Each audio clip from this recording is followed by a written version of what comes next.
वाल्मिक कराडवर केस कोर्टात आता सुनावणीला सुरुवात झालेली आहे। सरकारी वकिलांकडून वाल्मिकच्या 10 दिवसांच्या कोठडीची मागणी होत आहे। आता कोर्ट काय या सगळ्या संदर्भात निर्णय देणार हे पाहणं महत्त्वाचं आहे। केस न्यायालयामध्ये सरकारी वकील आणि अधिकाऱ्यांमार्फत आता युक्तिवाद केला जातोय।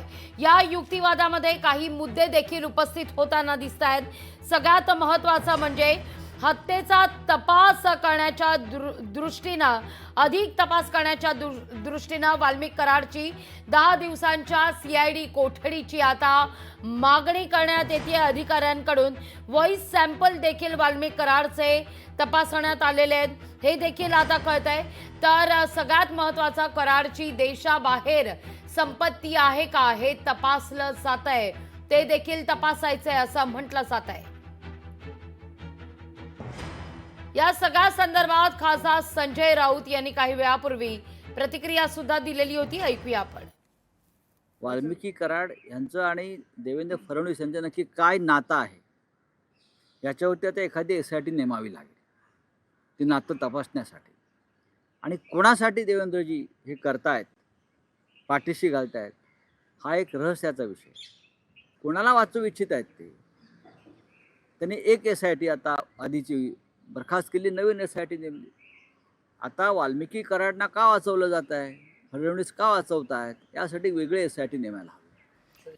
या सगळ्या संदर्भात अधिक माहिती देण्याकरता विकास माने आपले प्रतिनिधी आपल्या सोबत जोडले गेलेले आहेत। विकास, कोर्टात नेमका काय घडतंय, कसा युक्तिवाद केला जातोय, हत्येचा तपास करायचा आणि याकरता 10 दिवसांची कराडची CID कोठडी द्या अशी मागणी आता होताना दिसतीये।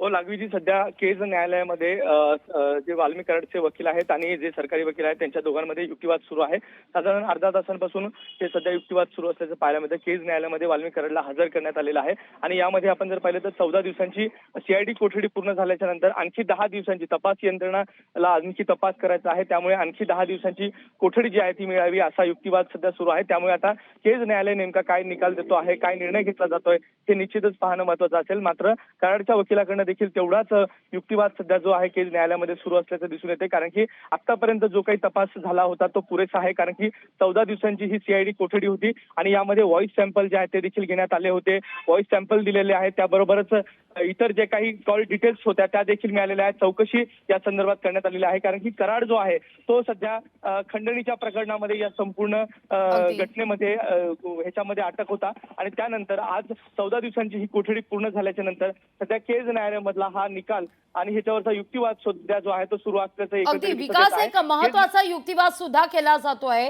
कराडच्या सांगण्यावरूनच घुले आवादा कंपनीच्या कार्यालयात गेला असा युक्तिवाद करण्यात आलेला आहे। तो निश्चित हे प्रकरण जे आहे ते सरपंच संतोष देशमुख हत्या प्रकरणाशी निगडीत आहे, कारण की 3 प्रकरणं जी आहेत ती मर्ज करण्यात आलेली आहेत CID तपास यंत्रणेकडनं। SIT देखील याच्यामध्ये संपूर्ण कामकाज पाहत आहे। 3 प्रकरणं जर पाहिली तर त्याच्यामध्ये सरपंच संतोष देशमुख यांची हत्या असेल, त्यानंतर ॲट्रोसिटीचं प्रकरण असेल आणि त्याबरोबर हे खंडणीचं प्रकरण असेल। हे 3ही प्रकरणं संलग्न आहेत, त्यामुळे त्या तशा दृष्टिकोनातूनच हा तपास जो आहे तो केला जातो आहे।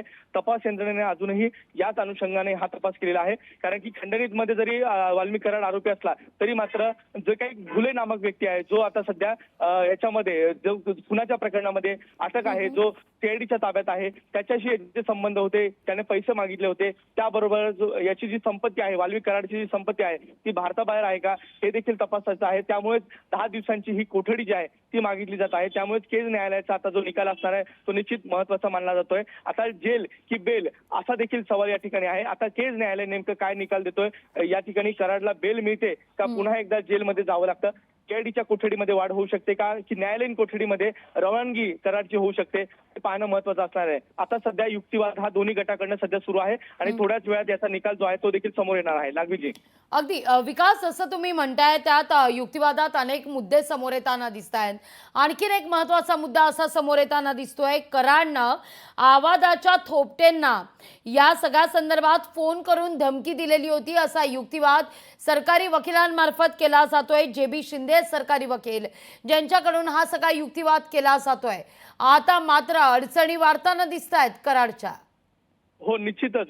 खंडणी प्रकरणात हा आरोपी जरी असला तरी त्याच्या समोरील जो फास आहे तो आवळताना पाहायला मिळतो आहे. कारण की त्याचे धागेदोरे जे आहेत ते जे काही देशमुख हत्या प्रकरण असेल त्याच्या भोवती इथे फिरताना पाहायला मिळते.